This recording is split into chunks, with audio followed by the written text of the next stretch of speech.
વડાપ્રધાન નરેન્દ્ર મોદી વારાણસીની મુલાકાતે અને 2100 કરોડના 22 પ્રોજેક્ટ્સનું લોકાર્પણ અને શિલાન્યાસ કરવામાં આવ્યું અને હાલમાં તેઓ વારાણસીની જનતાને સંબોધન કરી રહ્યા છે। આવો સીધા જ જોઈએ। लगभग 8.5 लाख करोड़ रुपए का दूध उत्पादन करता है और ये राशि जितना भारत में गेहूं और चावल का उत्पादन होता है उसकी कीमत से भी कहीं ज्यादा ये दूध उत्पादन की कीमत है। इसलिए भारत के डेयरी सेक्टर को मजबूत करना आज हमारी सरकार की सर्वोच्च प्राथमिकताओं में से एक है। इसी कड़ी में आज यहां बनास काशी संकुल का शिलान्यास किया गया है। साथियों, अब मैदान छोटा पड़ गया है, जगह नहीं है, आप वहीं पर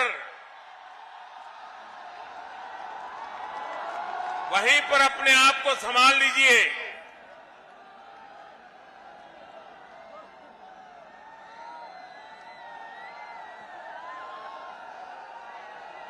बनास डेयरी से जुड़े लाखों किसानों के खाते में करोड़ों रुपए ट्रांसफर किए गए हैं। रामनगर के दूध प्लांट को चलाने के लिए बायोगैस आधारित पावर प्लांट का भी शिलान्यास हुआ है। एक और महत्वपूर्ण बात हुई है जिसका सकारात्मक प्रभाव पूरे देश के डेयरी सेक्टर पर पड़ेगा। आज यहां दूध की शुद्धता के प्रमाण के लिए देश भर में एकीकृत व्यवस्था और उसका लोगो भी जारी हुआ है। डेयरी सेक्टर से जुड़े इन प्रयासों के अलावा आज यूपी के लाखों लोगों को अपने घर के कानूनी दस्तावेज यानी घरौनी भी सौंपी गई है। वाराणसी को और सुंदर, सुगम और सुविधा संपन्न बनाने के वाली 1500 करोड़ रुपए से अधिक की परियोजनाओं का लोकार्पण और शिलान्यास भी हुआ है। इन सभी विकास परियोजनाओं के लिए आप सभी को बधाई। यूपी और देश भर के गोपालकों को विशेष बधाई।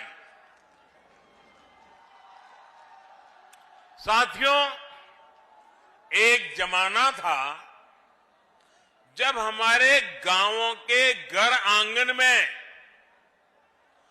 मवेशियों के झुंड ही संपन्नता की पहचान थे और हमारे यहां तो कहा भी जाता था, हर कोई इसे पशुधन कहता है। किसके दरवाजे पर कितने खूंटे हैं इसको लेकर स्पर्धा रहती थी। हमारे शास्त्रों में भी कामना की गई है, गावों में सर्वतः चैव गवाम मध्ये वसाम्यहम्, यानी गायें मेरे चारों ओर रहे और मैं गायों के बीच निवास करूं। ये सेक्टर हमारे यहां रोजगार का भी हमेशा से बहुत बड़ा माध्यम रहा है, लेकिन बहुत लंबे समय तक इस सेक्टर को जो समर्थन मिलना चाहिए था वो पहले की सरकारों में मिला नहीं। अब हमारी सरकार देश भर में इस स्थिति को बदल रही है।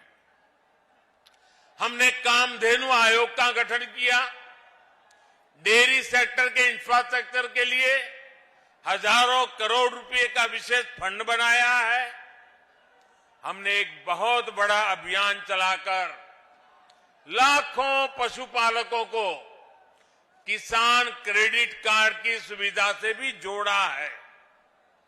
किसानों को अच्छी गुणवत्ता का चारा, बीज मिले, इसके लिए भी लगातार काम चल रहा है। पशुओं का घर पर ही इलाज हो, घर पर ही कृत्रिम गर्भाधान की व्यवस्था हो, इसके लिए भी देशव्यापी अभियान चलाया गया है।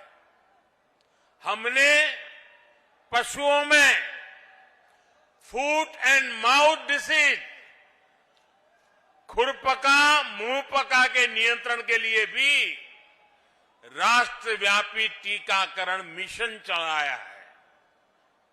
हमारी सरकार सिर्फ बच्चों का ही मुफ्त टीकाकरण नहीं कर रही, सिर्फ कोरोना वैक्सीन ही मुफ्त नहीं लगा रही, बल्कि पशुधन को बचाने के लिए भी अनेक टीके मुफ्त लगवा रही है। साथियों, देश में इन्हीं प्रयासों का परिणाम है कि 6-7 वर्ष पहले की तुलना में देश में दूध उत्पादन लगभग 45% बढ़ा है, यानी करीब करीब 1.5 गुना हुआ है। आज भारत दुनिया का लगभग 22% दूध उत्पादन करता है, करीब करीब 1/4। मुझे खुशी है कि यूपी आज देश का सबसे अधिक दूध उत्पादक राज्य तो है ही, डेयरी सेक्टर के विस्तार में भी बहुत आगे है। भाइयों और बहनों, मेरा अटूट विश्वास है कि देश का डेयरी सेक्टर, पशुपालन, श्वेत क्रांति में नई ऊर्जा, किसानों की स्थिति को बदलने में बहुत बड़ी भूमिका निभा सकती है। इस विश्वास के कई कारण भी हैं। पहला ये कि पशुपालन देश के छोटे किसान, जिनकी संख्या 10 करोड़ से भी अधिक है, उनकी अतिरिक्त आय का बहुत बड़ा साधन बन सकता है। दूसरा ये कि भारत के डेयरी प्रोडक्ट के पास विदेशों का बहुत बड़ा बाजार है, जिसमें आगे बढ़ने की बहुत सारी संभावनाएं हमारे पास हैं। तीसरा ये कि पशुपालन महिलाओं के आर्थिक उत्थान, उनकी उद्यमशीलता को आगे बढ़ाने का बहुत बड़ा जरिया है। और चौथा ये कि जो हमारा पशुधन है वो बायोगैस, जैविक खेती, प्राकृतिक खेती का भी बहुत बड़ा आधार है। जो पशु दूध देने योग्य नहीं रह जाते, वो बोझ नहीं होते, बल्कि वो भी हर दिन किसानों की आय बढ़ा सकते हैं। भाइयों और बहनों, डबल इंजन की हमारी सरकार पूरी ईमानदारी से, पूरी शक्ति से किसानों का, पशुपालकों का साथ दे रही है। आज यहां जो बनास काशी संकुल का शिलान्यास किया गया है, वो भी सरकार और सहकार की इसी भागीदारी का प्रमाण है। सहकारिता क्षेत्र में अहम भूमिका निभाने वाली बनास डेयरी और पूर्वांचल के किसानों, गोपालकों के बीच आज से एक नई साझेदारी शुरू हुई है। ये आधुनिक डेयरी प्लांट जब तैयार हो जाएगा तो पिंडरा ही नहीं, शिवपुर, सेवापुरी, रोहनिया और गाजीपुर, जौनपुर, चंदौली, मिर्जापुर, बलिया, आजमगढ़, मऊ जैसे जिलों के हजारों लाखों किसानों को इससे लाभ होगा। बनास काशी संकुल की इसकी वजह से आसपास के अनेक गांवों में दूध समितियां बनेगी, कलेक्शन सेंटर बनेंगे और दूध के खराब होने की चिंता से मुक्ति मिलेगी। यही नहीं, यहां अच्छी नस्ल के पशुओं के लिए किसानों को मदद मिलेगी और पशुओं के लिए बढ़िया क्वालिटी का आहार भी उपलब्ध कराया जाएगा। दूध, दही, छाछ, मक्खन, पनीर के अलावा यहां आइसक्रीम और मिठाइयां भी बनेगी। यानी बनारस की लस्सी, छेने की एक से बढ़कर एक मिठाइयां, या फिर लौंग लता,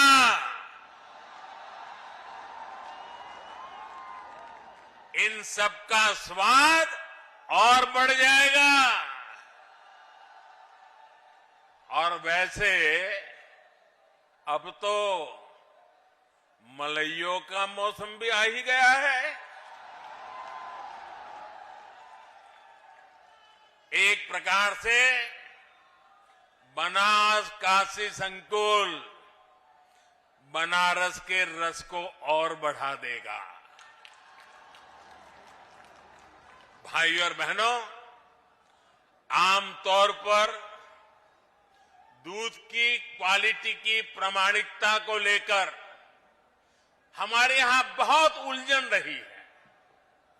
दूध खरीदें तो कौन सा सुरक्षित है, इसकी पहचान सामान्य व्यक्ति के लिए मुश्किल होती है। प्रामाणिकता के लिए अलग अलग व्यवस्थाओं के कारण पशुपालकों, दुग्ध संघों सहित पूरे डेयरी सेक्टर को भी अनेक कठिनाइयों का सामना करना पड़ता है। अब देश भर के डेयरी सेक्टर के लिए इस चुनौती का, इसका समाधान किया गया है। आज भारतीय मानक ब्यूरो ने देश भर के लिए एकीकृत व्यवस्था जारी की है। सर्टिफिकेशन के लिए कामधेनु गाय की विशेषता वाला एकीकृत लोगो भी लॉन्च किया गया है। ये प्रमाण, ये लोगो दिखेगा तो शुद्धता की पहचान आसान होगी और भारत के दूध उत्पादकों की विश्वसनीयता भी बढ़ेगी। साथियों, आज देश की बहुत बड़ी जरूरत डेयरी सेक्टर से जुड़े पशुओं से जो अपशिष्ट निकलता है उसके सही इस्तेमाल का भी है। रामनगर के दूध प्लांट के पास बायोगैस से बिजली बनाने वाला प्लांट का निर्माण ऐसा ही एक बहुत बड़ा प्रयास है। यह अपनी तरह की ऐसी परियोजना है जिसमें डेयरी संयंत्र की सारी ऊर्जा जरूरतों को बायोगैस प्लांट से ही पूरा किया जाएगा। यानी किसान न केवल दूध से बल्कि गोबर की बिक्री से भी कमाई कर पाएंगे। आमतौर पर किसानों को गोबर की जो कीमत मिलती है उससे ज्यादा कीमत पर ये बायोगैस प्लांट किसानों से गोबर खरीदेगा। यहां जो बायो स्लरी बनेगी उसका उपयोग बायो स्लरी आधारित जैविक उर्वरकों के उत्पादनों के लिए भी किया जाएगा। जो ठोस जैविक खाद बनेगी वो रासायनिक खादों की तुलना में काफी कम कीमत पर किसानों को उपलब्ध होगी। इससे जैविक खेती, प्राकृतिक खेती का भी विकास होगा और बेसहारा पशुओं की सेवा के लिए भी प्रोत्साहन मिलेगा। साथियों, एक समय था जब भारत में नेचुरल फार्मिंग, प्राकृतिक खेती और प्राकृतिक तरीके से खेती होती थी। प्राकृतिक खेती यानी खेती में कोई बाहरी मिलावट नहीं। जो खेत से मिल रहा है, खेती में जुड़े पशुओं से मिल रहा है, वही तत्व खेती को बढ़ाने के काम में आते थे। खाद हो, कीटनाशक हो, सब कुछ प्राकृतिक तरीके से ही बनते थे, इस्तेमाल होते थे।